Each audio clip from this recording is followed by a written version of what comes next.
Are you underpaid in your current job?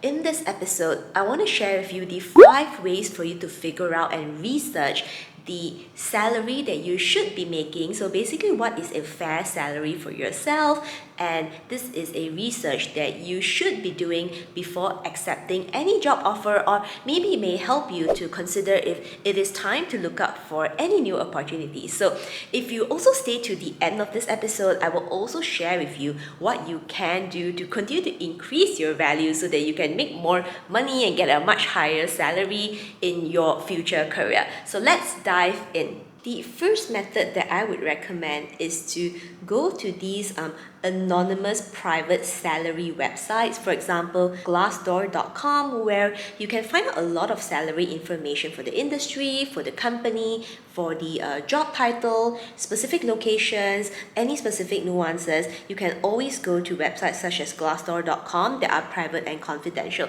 So Glassdoor is also one of my favorite websites that I have used throughout my career journey, because it has thousands, I think if not millions, of tons and tons of salaries available that you can compare and contrast and really try to figure out whether are you paid the right number or not. And I think one thing on Glassdoor it also has is not just the base salary, but it also talks about the bonus and the overall compensation plan, and you can even read reviews about the company as well for you to better decide if is the company even worth the salary, right?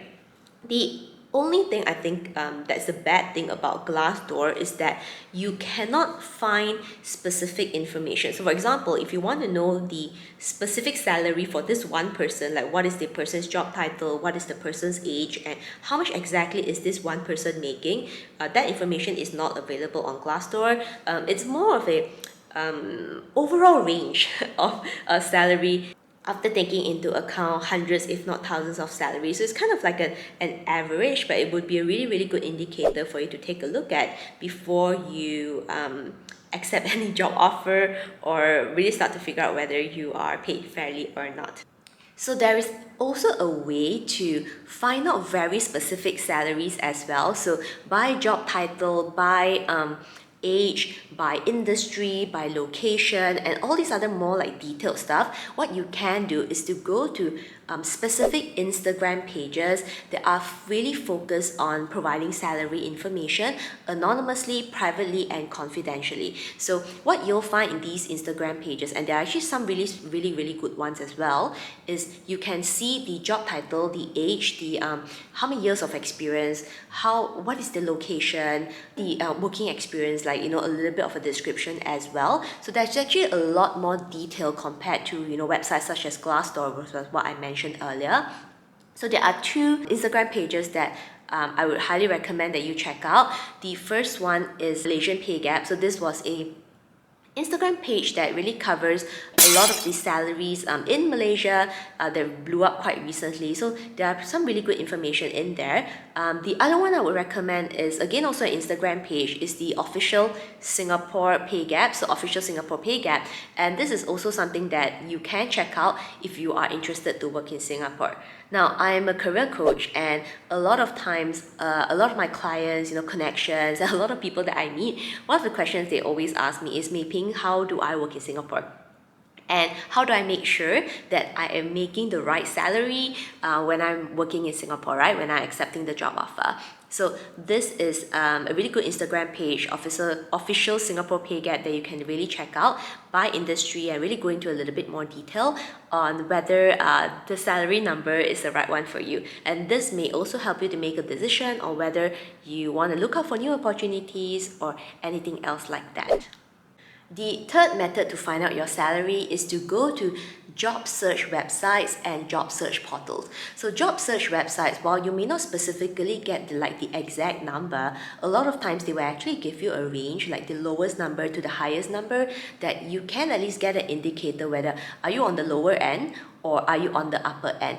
And this is also really good information to help you in your salary negotiation process. Maybe it's for a job offer, or maybe it's for a negotiation for a potential promotion, increment, or bonus within your company as well. So one of the websites that I have used a lot in my career is efinancialcareers.com. So this is a website that lists down by industry, and for a lot of the thousands of jobs that are available, quite a number of them actually indicates the range of the salary for that specific position, and sometimes they also indicate whether it's a competitive market rate or not. So of course, right, I mean, everybody can say that their salary is competitive, but if you do your research and really looking at like the range, like the upper range, the lower range, then I think you can make a decision for yourself whether that job opportunity, is it even worth your time, and do you even want to make the application to begin with? Now, on to the fourth method on how you can figure out whether you are paid fairly or not is actually to talk to recruiters.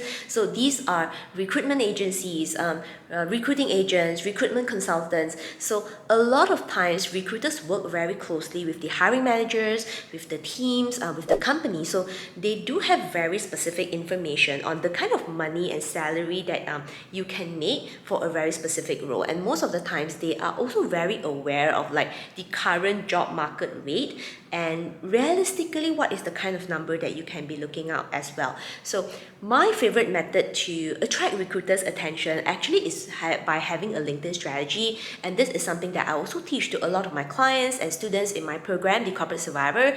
But the main goal here is you want to attract the interest of a recruiter, for a recruiter to realize that, whoa, you know, this candidate's profile is really great. I really want to speak to him or her, which is you, right?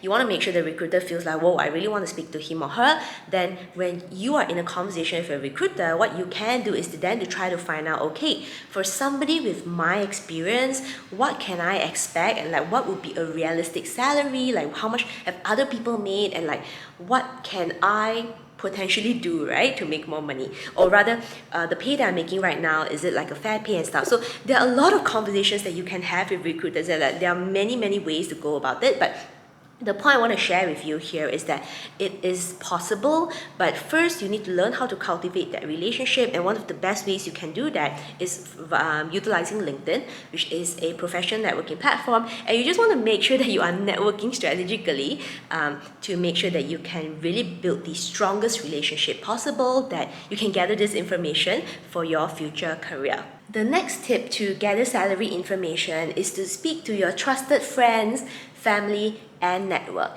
Now, I also want to say that, salary is something that is quite sensitive in general. So even though you're speaking to your friends or family, you should not 100% expect that people will tell you, because some people, they just don't feel comfortable, and that's fine.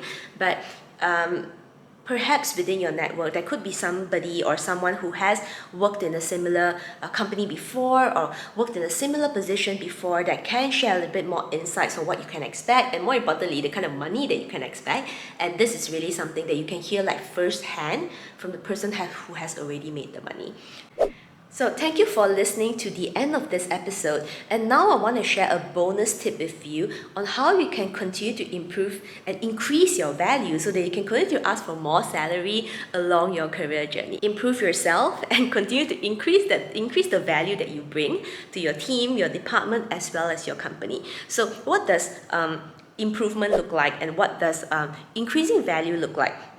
It could be maybe technical skills, right? A certification or a course, or it could even be soft skills like interpersonal skills, like making sure that people actually want to work with you, because smart people get fired too. Your determination of wanting to improve yourself, your mindset, your skill set, your visibility, your networking strategy, your personal branding, executive presence, all these things are things that you can control if you are taking action in the right direction. So if you want to learn a little bit more, I do have a paid program, the Corporate Survivor, where I actually walk through the step-by-step framework on what has helped me to climb up the corporate ladder in my 20s. So if you want to learn a bit more, you can definitely check out www.thecorporatesurvivor.co, and more details in the description below, so that you can actually increase your real value as a corporate professional, eventually make a lot more money in your career.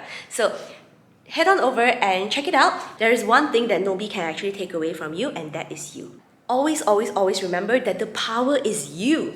If you have learned something interesting from this episode, drop me a comment below or drop me a message on LinkedIn and let me know. And with that, I wish you all the best in your career journey. Cheers!